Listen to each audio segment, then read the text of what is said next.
Welcome back, everybody. I know it's been a while since I uploaded my last video because I just got lazy, and I had one about anti-cyberbullying that my friend Michael was supposed to edit, but some stuff's going on in his life, so he won't be able to upload that for a while.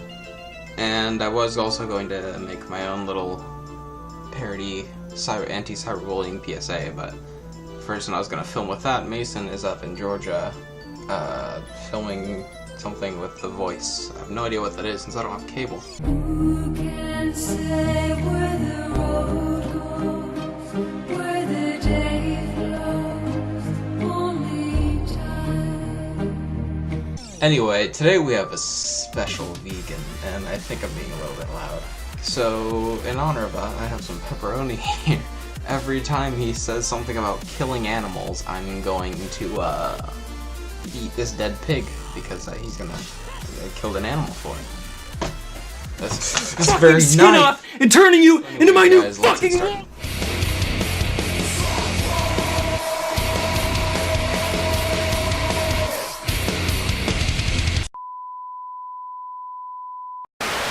So, a lot of people have been telling me lately that I'm just too extreme with my vegan beliefs and that I'm just prattling on like a crazy religious fanatic. You're fucking skin off and turning you into my new fucking wall! Telling people not to eat meat and killing animals is wrong, when in reality the only problem is just with how we raise animals and how we slaughter them. If we just only consumed grass-fed, organic, free-range meat that was killed using humane, cruelty-free slaughter practices, then it's perfectly fine. And, you know, I've actually relaxed my stance on this and I've become more moderate. You're fucking skin off! I think it's perfectly fine to commit murder as long as your victim died quickly, painlessly, and had a great life before you killed them. But see, cows aren't gonna have a great life either way. They're in a field eating grass all their life. Now, people on the other end, huge difference. And it's actually a lot easier to humanely kill humans, since pretty much every human being is free range. You don't see too many people locked up in cages like these animals we eat. You know, people can do pretty much whatever they want, whenever they want. They can go for a walk in the park or go see a movie, so it's really easy for me to pick out human victims. And I actually like to just go that extra mile and make sure I'm doing things especially ethically and humanely. I like to pick out people who have, you know, great lives, who just love living and would hate to die. You know, I think this guy's starting to have some psychopathic tendencies. I don't know, let's look it up. Let's see. Enduring antisocial behavior, dark room, alone, speaking directly into a camera, diminished empathy or remorse. You're fucking skin off! Disinhibited or bold behavior. I just want to put my foot through the fucking thing and step on it until it's nothing but blood and pulp! Hello, 911. Yes, I'm watching this guy's video online, and I'm afraid he has some psychopathic tendencies. What can you guys do about that? Oh, nothing, because that would be qualified as cyberbullying, and you guys don't do anything about that. Thanks, bye. Cyberbullying is a joke.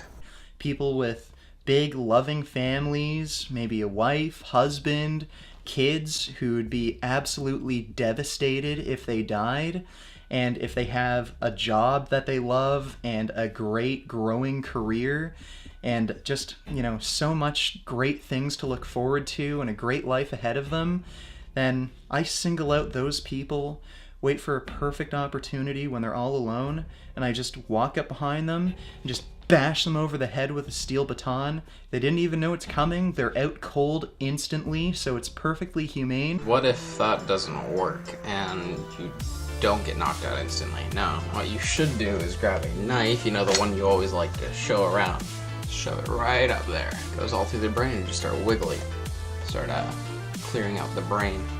And just to make sure, I just bash their head in with my baton a few more times, just to make sure they don't wake up and that they're not experiencing any pain because, you know, I just gave them severe brain damage. Then I just drag them off to a safe location, hang them upside down. I'm pretty sure, I can't say for sure because I've never seen the actual process, but I'm pretty sure that still most of them just cut their heads off.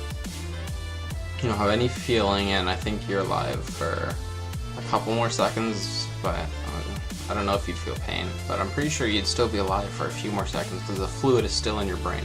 I don't know, that's just what I've heard, but there's really no humane way to kill someone, or any animal. However, meat is pretty good. I'm still going to eat meat no matter what you threaten me.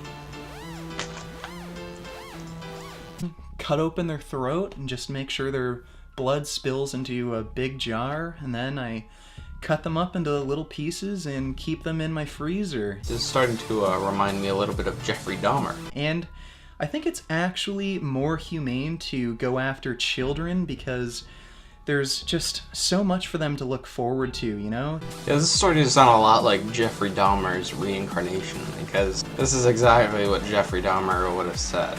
Go after the children, he killed children, poured acid on their brain to put them in a zombie-like state, and then raped them, and then cut them, and then ate them, and put some of the pieces in the freezer.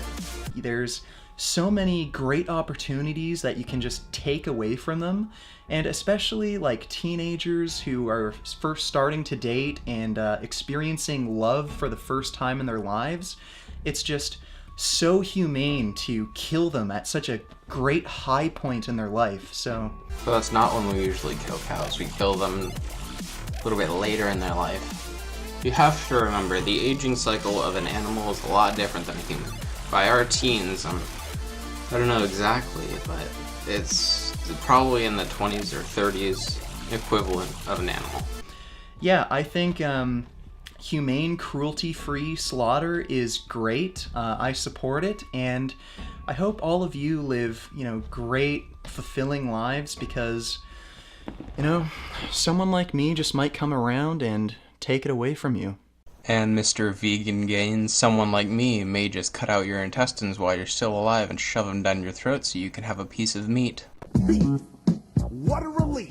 When will this poisonous product cease? This is another public service announcement. You can believe it or you can doubt it. Let us begin now with the cow. The way it gets to your plate and how. I'm not sure what that outro was. A dog biting a police truck pillow with a PSA in the form of a rap. You know what that kind of reminds me of? The sex offender shuffle. Sam Pound, I'm number 1. Apologizing for what I've done. In case you were wondering what that was, I snuck into a bathroom and I eat no truffles. I'm just here to do the sex offender shuffle. I know this was a short video, guys, but this was a short video in general. I just responded to, because it was only 3 minutes, and I have been getting a little bit slacking when it comes to editing. I had another one responding to the special snowflake, the trans person, and I had that, and I never got to it. And half the files I inserted as little gags, I ended up deleting, and I didn't feel like finding them all, so sorry, guys. Now that it's summer, I am going to try to be a little more active, but no guarantees. Thanks for watching.